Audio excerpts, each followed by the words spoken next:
Hello, everyone. My name is Marion with DTM Real Talk Channel. It's the channel that you can tune into, have the ability to listen to the thoughts of others about topics all over the world that touch every one of our lives. Everybody goes through basically the same thing. There is nothing new under the sun. So if you're going through, someone else has already been there. Maybe you can find hope. Maybe it's a pathway that can set you on the right road just by tuning in. So DTM Real Talk, just keeping it real. And if you like it, like us at the bottom, subscribe, and let us know just how we helped you. Just keeping it real. Nothing but love.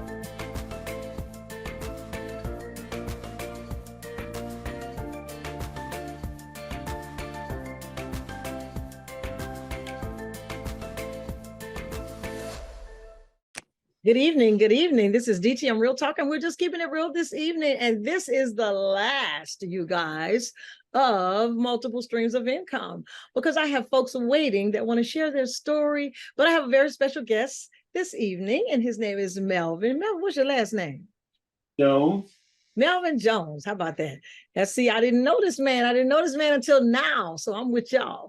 So say hi to the good folks out there, Melvin. Hello, everybody. Awesome. And where you from? Sumter, South Carolina. Awesome. What part of South Carolina? Sumter, S-U-M-T-E-R. Oh, that sounds like the country. It is. It is the country.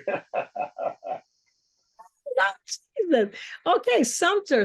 I actually have one of my best friends, business partners, actually live in South Carolina. Yeah, and then my producer as well is from South Carolina, the one who produces this show for me. Yeah. Okay. And, yeah, so you can look him up if you got anything you want to promote and start a channel yourself. He can definitely help you with that. So Melvin, tell the good folks a little bit about your childhood, because we're going to talk about how you got to where you are in business for yourself. So let's talk about little childhood. So what about siblings? Yes, I have 3 sisters and 1 brother, and I'm the oldest. Oh, so you're the one everybody run to for the money. Yeah.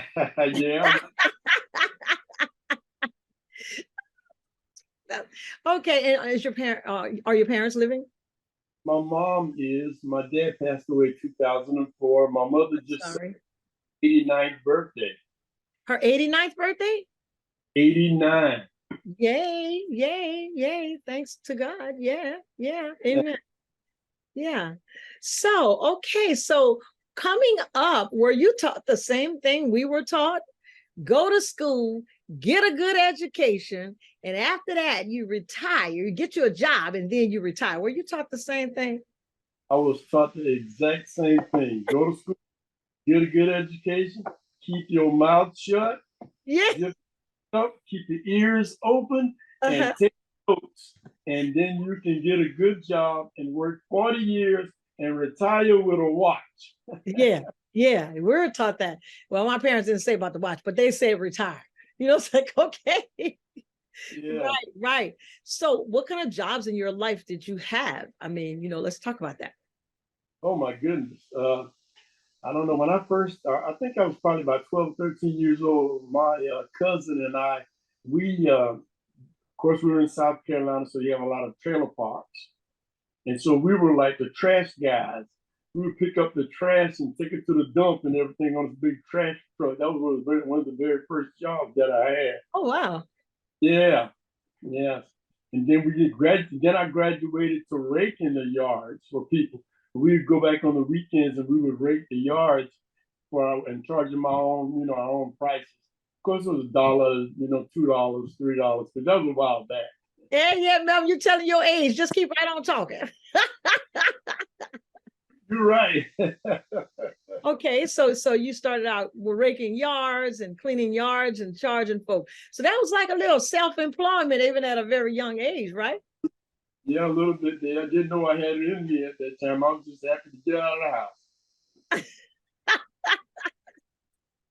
That's it. So after school and graduation, am I on the right road? Or when did you really get involved, get the idea that you wanted to be an entrepreneur? Well, when I in high school, I play lead guitar. Do you? Yeah, I play lead guitar. And so Okay. we formed a band, and it was a gospel band. It was a gospel group. I Uh-huh. played lead gospel group. And Uh-huh. so kind of like every Sunday evening, we'd go to different churches. And, every Sunday it was like the different churches. And it was like 8 of us, 8 young guys, Uh-huh. drummer, bass player, and we sung. And then we got pretty good. So we actually ended up when I started college, I had a part-time job in a sewing plant that made little girls' dresses. And so during that time, we're making the little girls' dresses, and we were singing. And on the weekend, Wait. You were making little girls' dresses?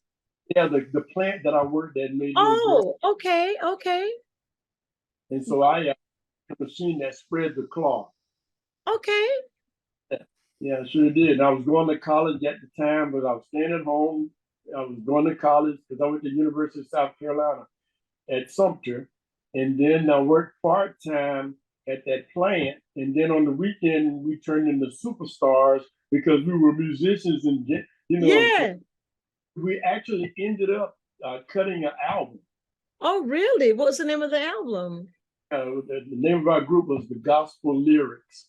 Okay. And we were really doing it for the entertainment and that kind of thing.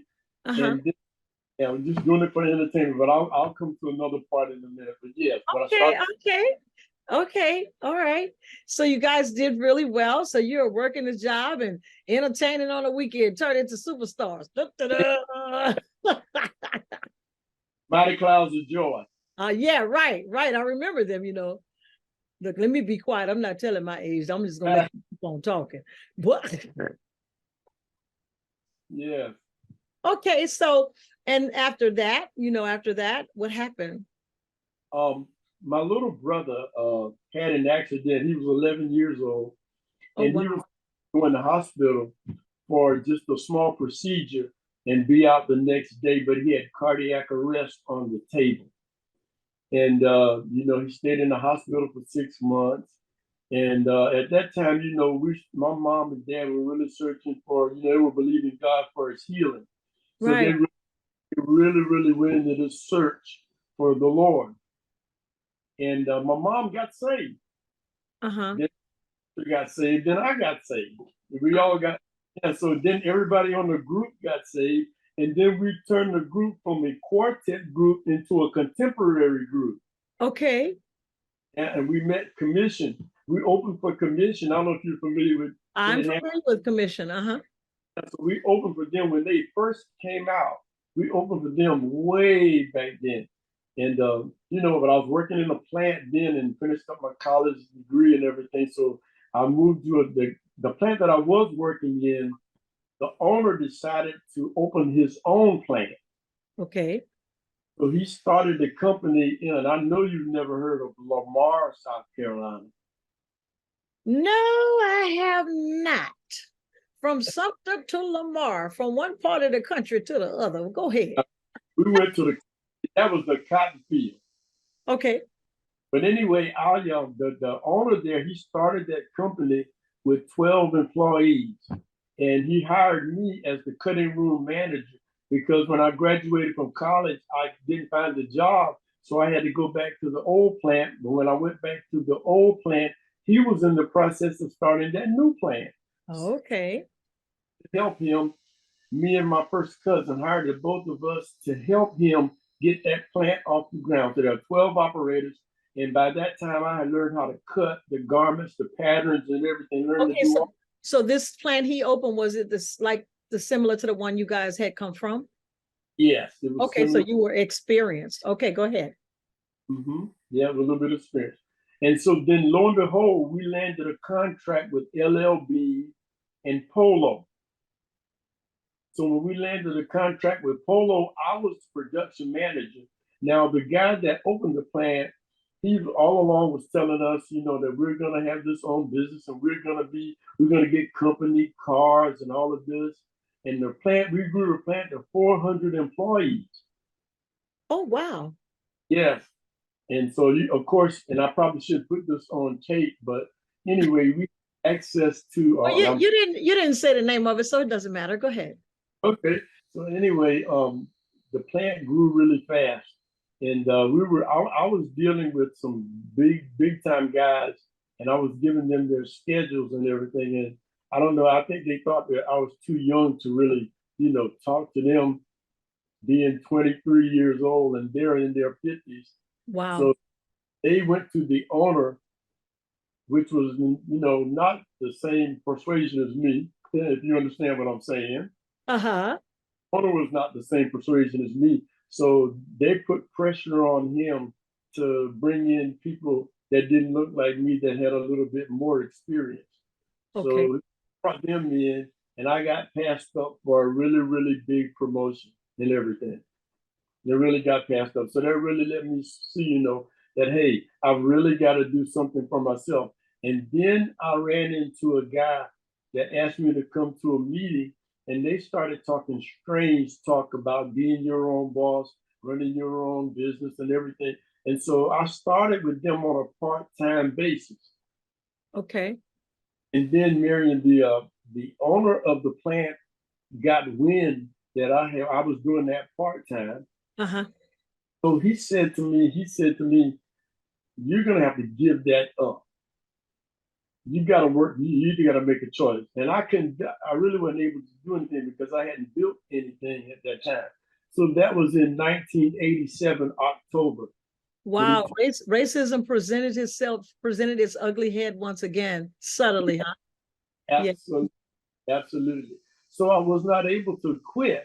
So what I did is I started that part-time business that I was in, and I really gave it everything I had for 90 days. And then right at the 90 days, the guy that he brought in over me, I hired all the people, but when I brought him in, he wanted to fuss at me in front of the people on the floor. Okay. And so he, kind of like called me, and he didn't really call me out of my name, but he wanted everybody to know he was the boss. And they really didn't like it because I hired them all. Right. So anyway, I had in 90 days I had built something really big. I went from a sales rep all the way into a regional leader position Right. at part-time income. And then I was making more money part-time than I was making full-time. There So you go. yeah. So I wrote a letter of resignation and gave it to the guy that he brought in over me. Yes, indeed. Yes, I did. And so he went and told the owner, say, Melvin's gonna quit. And they came back and they told me, so you can't quit. That's a part-time thing you're doing. And I said, that's my resignation, I'm leaving. And I left. And I understood that the very next week that they lost $500,000. Wow. Because we had it strategically planned when we would get the rolls of cloth in. Uh-huh. Me and my cousin, we had that plant running so fast until we could get the cloth in, and he didn't have to pay for the cloth for 60 days. It was on a net 60. So Yes. we would turn the shirts, get the check from Polo before we ever paid for the cloth. Wow. So you were his greatest asset, and he felt threatened by that, by your resignation letter. Yes, absolutely, absolutely. So you have to know exactly when to order the collars. You have to know to order the trimming for the sleeves. You got to know exactly when to bring the thread and the color matches, all of that. Uh-huh. And he brought in was not able to do that. And that's what caused them. So the shirts got to a position and they stopped. And I walked away. And then in 90 days, I gave him that letter. In 90 days, I became a regional vice president with the company. And I have not had a job since 1988. Wow. God. Wow. That's amazing. Now, that is amazing. Now, some of the struggles that you had within that time, starting your own business, share with the good folks. Was it right straight up to the top and bliss and nothing happened bad? Nothing happened. Yeah. Talk about that. Well, it seemed like when I got started, got promoted and everything, and I was able to, bring a few people on board with me. Of course, some of the people get jealous that they think you're making money off of them after you train them and teach them. And so a lot of them left. So here I was by myself seems like I was really at square one for real. And I was saying to myself, man, what am I going to do? How am I going to keep this going? How am I going to take care of my family? What am I going to do? So at that time, I began to journal. I, be, Mm. I began to get up every morning, and before anybody else got up, and I began to journal. And this is kind of ironic. What I did is I just act like God was sitting across the table from me, and Mm. I'm gonna talk and tell you. I said, "Good morning. How you doing?" I just like I was talking to a person, and then I get quiet, real quiet, Mm. and whatever I believed that He was saying back to me, I would write it, and I started writing it. And then Wow. by bit, He started giving me instructions on things to do, bit by bit. Okay, do this next, do that next, pick up this book, read this, and then a lot of people call things coincidence, but Right. I don't coincidences. I believe that everything is by the hand and plan of God. I really, really do. Right. Right. hmm And Wow. so I found myself at a place where I wasn't making any money. I was almost tempted to go back crawling on my knees to ask for the job back. I said, God, I don't want to do this, but if I have to, I got to survive. And it was the toughest period of my life. But something inside of me, there's a little man on this left shoulder. Yeah, that's what they say. Okay, a little woman. On that shoulder saying, you can do it, you can do it. And then on this shoulder, there's the other one that says, you don't have what it takes, you can't do it. And Right. you lean this way a little bit, then you lean that way a little bit. Yes. We call that the struggle. Struggle. They say it's between your ears. They say the struggle is really between your ears. It is.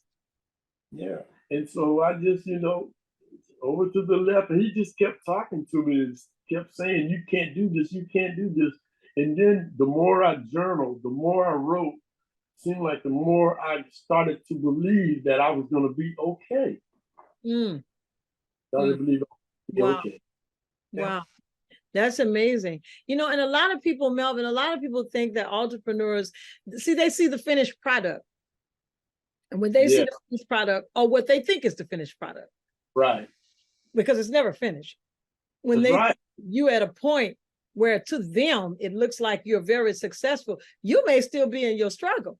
Well, because you have a made up mind on the information that you receive, and as believers from God, you're focused.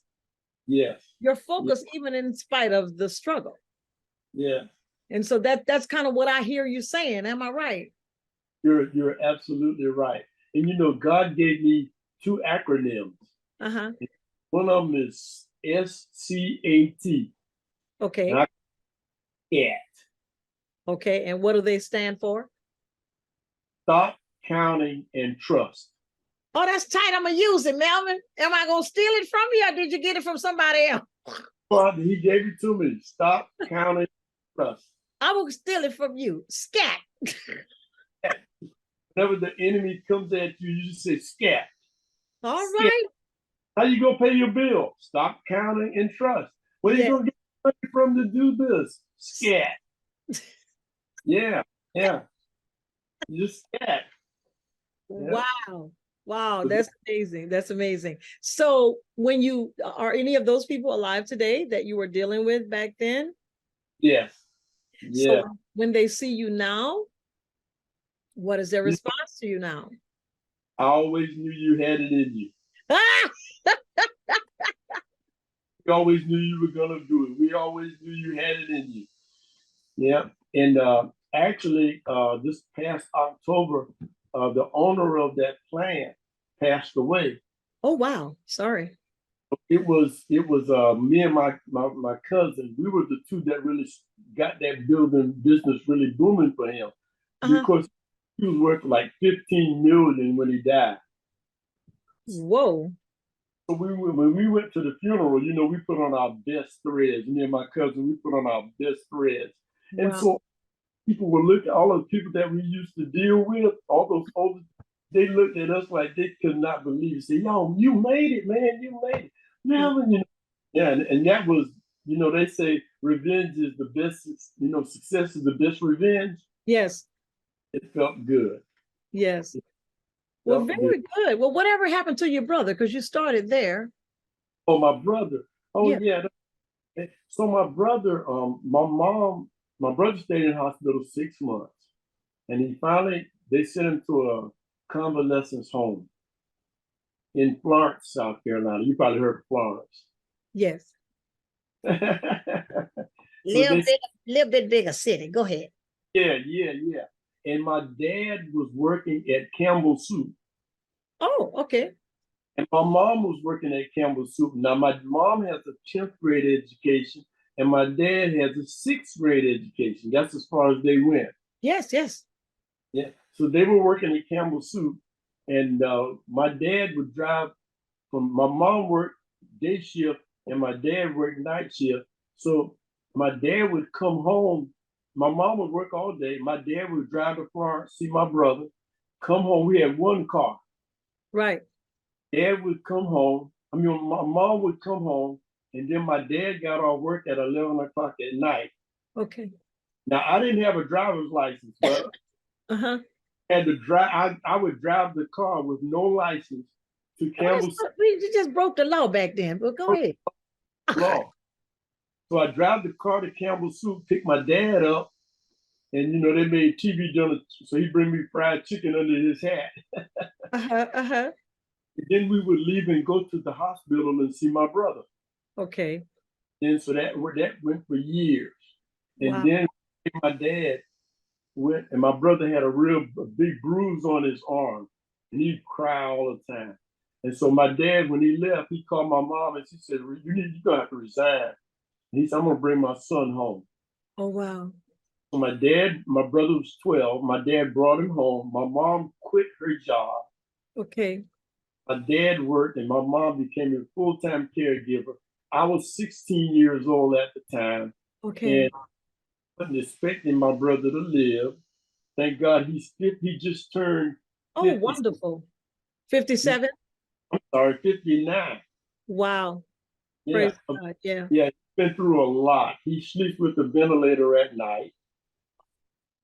So He are is. you the caregiver now?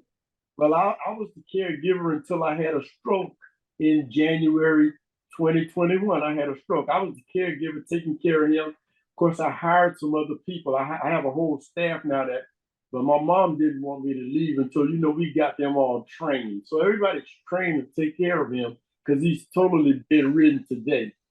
Yeah, Wow. So totally bed. he's bedridden. Is he in your home? He's in my mom's home. In your mom's home. Okay. Yeah. Actually, Miriam, me and my wife, when my dad passed away, we sold our house and moved in with my mom because she had two wheelchairs. Right. My wheelchair, my brother was in a wheelchair. And so the thing was to help my dad get back on his feet. And Yes. one night he had a heart attack in the bed and died. Oh. Yeah. And So so I had to stay there with my mom. It's like he didn't have a choice. And yes. thank God for such a loving wife that understood. And we ended up living with my mom and trying to get my brother back on his feet, but it just never happened.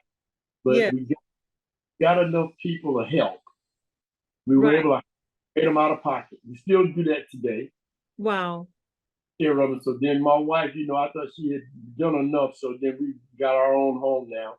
So Praise God. yeah. So but Wonderful. God is good. Yeah, absolutely. So we go from an eager child becoming an entrepreneur to Missy, let's see how we're gonna put it. I don't know how we're gonna put it. We're gonna figure it out, but you've had a journey. Absolutely. You've had an amazing journey, and you're well today. So you say you had two strokes? Yeah, I had a once we moved into the home that I'm living in now in 2021. I was feeling real bad, and my wife went to bed. Uh-huh. It's just a little light headache, and I kicked and she said she heard the fan fell over on the floor. She came down. I was having a seizure, Oh, and I woke up 4 days later. Now that in itself is a whole nother podcast or that's a whole nother story, because I actually had a visit with God with that one. That was real, Wow. yeah, that was deep. Because I Wow. had two friends that had heart attacks. So while I was out in the hospital those 4 days, I saw myself in a room with them. It was all dark, and I heard both of their voices. Both of them had heart attacks, and both of Wait, them wait. were In real life, both of them had heart attacks, or in your dream? no, in real life. In real life, they had heart attacks, but you were in the hospital. No, they had heart attacks and had already died. Oh, They were already dead. I went to the funerals and everything. They were already dead. So when I had the stroke and I was out, I went. It's like I was in a room with them, and they were telling me to go back and take care of my family. oh, Yes. oh, wow. And when they told me that, I woke up. My wife woke me up in the hospital, and my wife told them, and this is crazy, but my wife told the hospital here in something. She said, the Lord told me to discharge my husband today because y'all don't know what's going on. So Uh-huh. my wife discharged me herself, drove me to Columbia, South Carolina. Yes. And when I went in, I had IV in and everything. And I pulled the IV out, and it took me upstairs, did a CAT scan, and said, you got to have emergency surgery. You're bleeding on the brain. Oh, Lord. Yeah. Yeah, Wow. Wonder the mercies of God, huh? yeah, absolutely. That's Absolutely. that's what I've heard this last 20 minutes here. From the childhood of earned income to own business to caregiver to God's mercy. Yeah, absolutely. Absolutely. So Yeah. let me ask you this, Melvin. If it's anything you had to say to the good folks out there as it relates to the struggle of becoming an entrepreneur, as it relates to a caregiver, and as it relates to the mercy of God, hit all three for me. What would you say to the good folks as it relates to becoming an entrepreneur? Okay. So in becoming an entrepreneur, understand that you're going to have a lot of struggles. It's going to be tough. It's really going to be tough. And a lot of times it's God testing to see how bad you really want it. And this is something that I learned as an entrepreneur. Whenever you're taking a test, the teacher is always quiet. They want to see how he wants to see how much you know. So the teacher's quiet, but you got to keep going and keep going. And then if you make a mistake as an entrepreneur, make a mistake, then understand that he's there to give you the correct answers and put you back on the right track. Yeah, Wow. yeah. So you just got to keep going. Yes, yes. So what would you say to the good folks about becoming a caregiver unexpectedly? Oh wow, yeah. Now you really need the grace of God in that. You really need Yes. the grace of God. And what I had to do is I had to kind of like balance the caregiving and the entrepreneur all at the same time. But understanding God first, family second, and business third is the way I took it. God first, family second. So my brother, he's the only brother that I have, and my dad made me a promise that I would take care of him. So if you're struggling, if you're having to have that, put on you like it is, God always reminded me that the work that you do, especially showing love to the others, that he's not unfaithful or unjust to Amen. you to give you your reward, that your reward is coming. And you can't sow comfort and not reap comfort. Everything you sow is going to come back to you. And Watch so out now. Say so that again, Melvin, for the good folks. yeah, I just don't believe that you cannot sow comfort without reaping comfort. You Wow. got As long as the earth remains, there's going to be seed time and harvest. And where we made the mistake is they said seed time, but it really is seed and time. That's what we messed up in the time part. Yeah, And you it got that right because we wanted seed and then time. It don't work like that. work like that. Don't work like that. It's seed time, but the harvest is coming if you hang on. Yes. Yeah, hang on. Yes, yes. And lastly, Melvin, what would you say to the good folks out there about the mercies of God? Oh God, the mercies of God. They're brand new every morning. Lamentations 3 says, because of the Lord's compassion that we're not consumed, because they're new every morning. So I always looked at that like, God, when I wake up, I got to go get breakfast. God's making breakfast, and he's stirring a bowl of compassion, a bowl of mercy, a bowl of grace, a bowl of love, a bowl of forgiveness every morning. They're brand new every morning. I got a new breakfast every single morning. Every morning. All I got to get up and eat the mercy of God every morning. They fail not. Amen. Thank you, Melvin. It's been a pleasure. As one of my favorite motivators say, it's been a plum pleasing pleasure, Les Brown. I thought I was going to marry him. But anyway, it's been a plum pleasing pleasure, Melvin. This is DTM Real Talk, and we're doing just what? Keeping it real. We'll see y'all next week.